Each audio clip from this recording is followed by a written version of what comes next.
बोलिए कृष्ण कन्हैया लाल की, भक्ति महारानी की।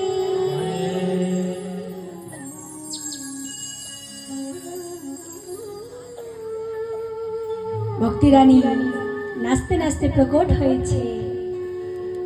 এত সুন্দর সৎসঙ্গ ভগবত কথা, তার মহিমা শুনেই জ্ঞান আর বৈরাগ্য সুস্থ হয়ে গেছে। এমন মহিমা ভগবতের। তাই তখন আমার ভক্তি রানী ডাক দিয়ে বলে নারদ মুনিকে, আমার স্থান কোথায়?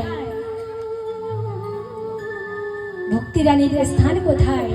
তখন নারদ মুনি ডাক দিয়ে বলে, এখানে যত ভক্তগণ আছে তাদের হৃদয়ে তোমার স্থান। মাগো, আমাদের হৃদয়ে তো ভক্তির স্থান, আমরা কি স্থান দিয়েছি? না গো, আমরা হৃদয়ে কার স্থান দিয়েছি? কাম, ক্রোধ, লোভ, এই সংসার মায়া জগতে সব জিনিসটাই না, তার স্থান এই হৃদয়ে দিয়ে রেখেছি। কিন্তু এই স্থান কার? ভক্তি দেবীর। তাই বলেছে তোমার স্থান এই ভক্তের হৃদয়। আর নারদ মুনি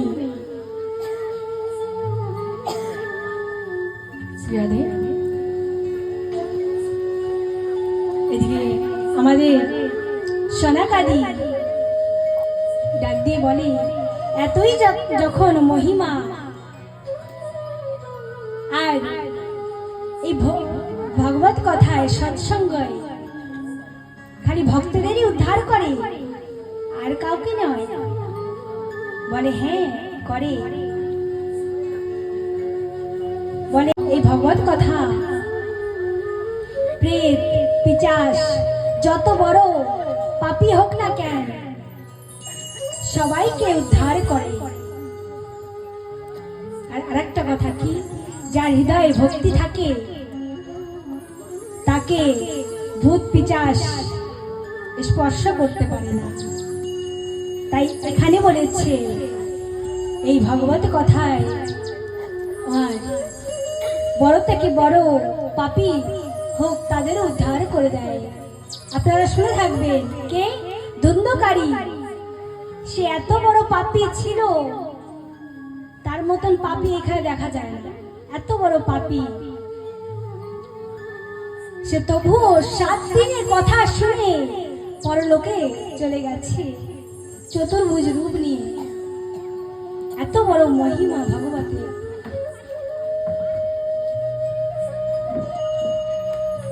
আমরা ভাগবত কথা মনে মনে হয় চাই অনেক কিছু, যে ভাগবত কথা শুনবো, ভগবত সৎসঙ্গ করব। আমরা মাগো এখানে সবাই এসেছি সৎসঙ্গ করার জন্য, তাই না? কিন্তু কোথায় কোথায় দেখা যায় কি এই কথা শুনতে শুনতে মা ঘুম এসে যায়, তাই না? ঘুম এসে যায়, কথা ভালো লাগে না। কেন? তার মধ্যে কথা আছে।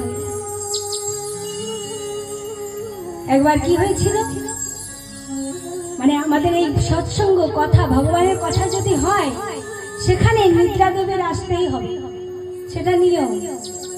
কেমন?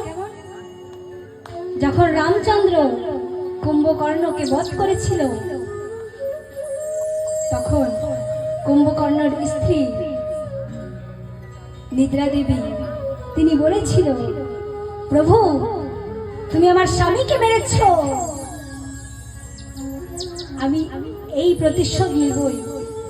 তোমার কথা যেখানে যেখানে হবে আমি সেখানে প্রবেশ করব। তাই ভক্তদের মাঝখানে নিদ্রা দেবী সবসময় থাকে। প্রেম সহকারে বলুন রাধে রাধে।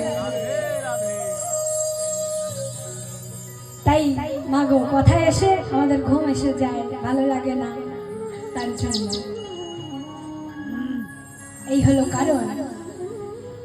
এই ভগবত কথা কে তৈরি করেছে?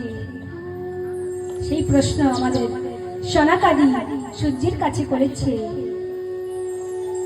তখন বলে এই ভগবত গ্রন্থ আমাদের ব্যাসজি করেছে।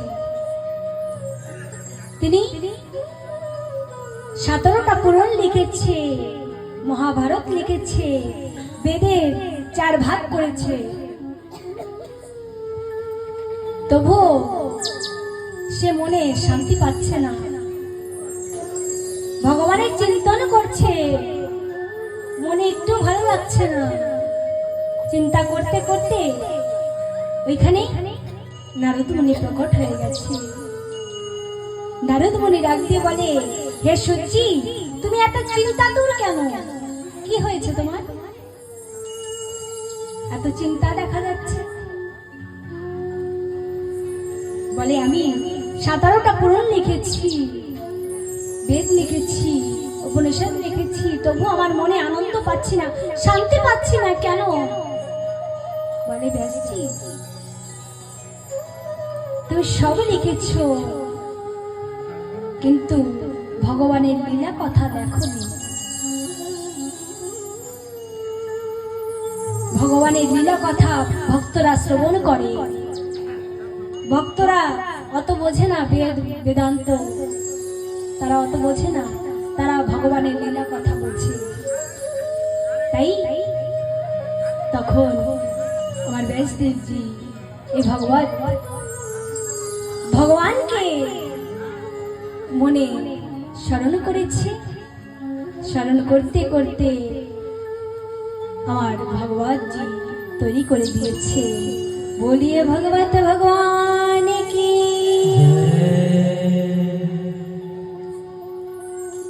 এই ভগবত শুধুমাত্র বই নয়, আমি বলেছি না,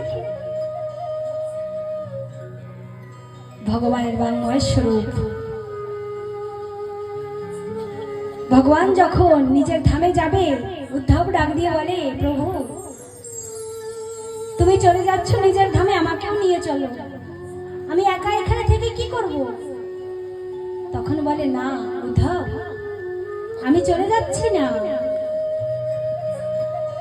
আমি এখান থেকে চলে যাচ্ছি না, আমি এই ভগবত রূপে আবার আসছি। তাই তখনই ভগবান নিজের দিব্য প্রকাশ 7 পরিক্রমা দিয়ে এই ভগবতে প্রবেশ করে দিয়েছে। বলিয়ে ভগবত ভগবান কি। এই হলো ভগবতের মহিমা। ভগবত তৈরি করেছে, এবার ভগবত যখন তৈরি হয়েছে তার বক্তাও চাই। বক্তাকে সর্বশ্রেষ্ঠ বক্তা সুখদেব মুনি, তাই না? সুখদেব মুনি ব্যাসদেবের পুত্র, তিনি গোলকধামে শ্রী রাধারানীর কাছে থাকবেন। কি রূপে? একটা তোতা পাখি রূপে, সুখ পাখি। তাই সেখানে সারাক্ষণ সে ভগবানের নাম গুণাগুণ করত। রাধারানী ডাক দিয়ে বলে, হে সুখ, তুমি যাও সংসারে গিয়ে এই নাম গুণাগুণ করো। বলে, না আমি সংসারে যাব না। বলে, কেন? ওই সংসারে মায়া রয়েছে। বলে, না সংসার অনেক সুন্দর, তুমি গিয়ে দেখো। বলে, না আমি এই সংসারে যেতে চাই না। যে সংসারে গিয়ে তোমার নাম আমার ভুলতে হবে, আমি সেই সংসারে যেতে চাই না। বলেছি, তুমি যখন এই সংসারে প্রবেশ করবে, তখন আমি মায়া কিছু সময়ের জন্য থেমে রাখবো। জন্মগ্রহণ করেছে, তারপরে সে 16 বছর পর্যন্ত নিজের মার গর্ভে ছিল। তারপরে ভগবান নিজে এসে বলেছে, হে সুখ, তুমি এই সংসারে আসো। ভগবানের বলার পরেই 16 বছর পরে সুখদেবজি প্রকট হয়েছে। বলিয়ে সুখদেব মহারাজ কি।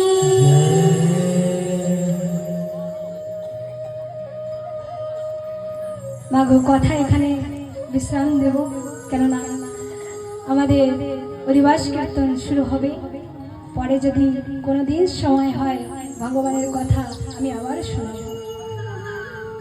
তাই যারা এবার ভগবতের আরতি কীর্তন করবো, অল্প একটু সময় নেব। রাধে রাধে।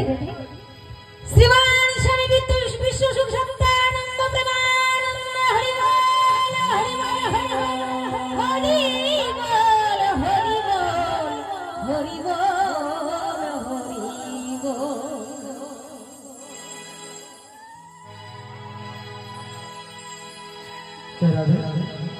আসুন সকলে মিলে ভাগবতজির আরতি করি।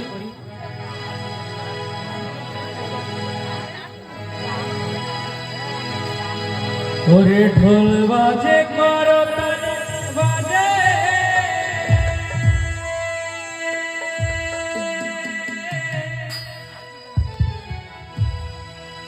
মধুর মৃদঙ্গ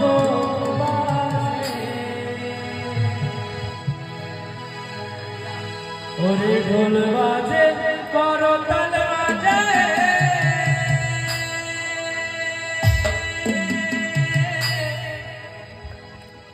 মধুর মৃদঙ্গ বাজে আবার কেহ নাচে আবার কেহ নাচে কমর দুলাইয়া শ্যাম কানাইয়া আরতি আরতি আরতি করে ব্রজমাইয়া আরতি করে ব্রজমাইয়া শ্যাম কানাইয়া আরতি করে ব্রজমাইয়া আরতি করে ব্রজমাইয়া শ্যাম কানাইয়া আরতি করে ব্রজমাইয়া আরতি করে ব্রজমাইয়া শ্যাম কানাইয়া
জানাইয়া আরতি আরতি আরতি করে প্রভু মাইয়া বলতে আরতি করে প্রভু মাইয়া আরতি করে প্রভু মাইয়া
भोले भाई राधा रानी सरकार की जय।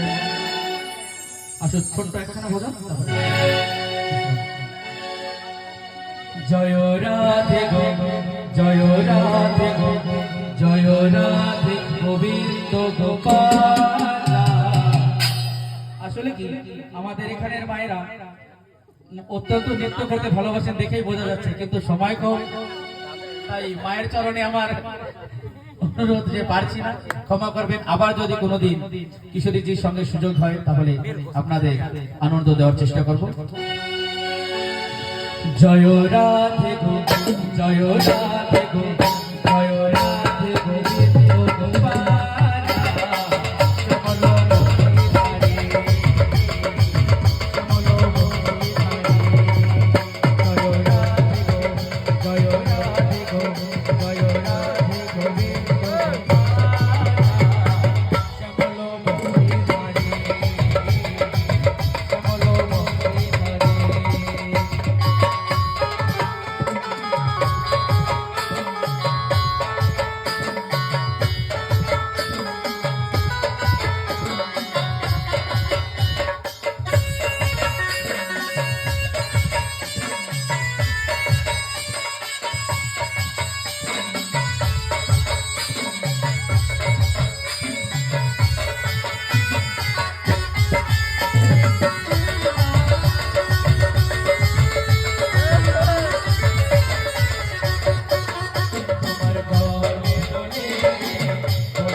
श्री राम कृष्ण निताय गौर हरि ओम।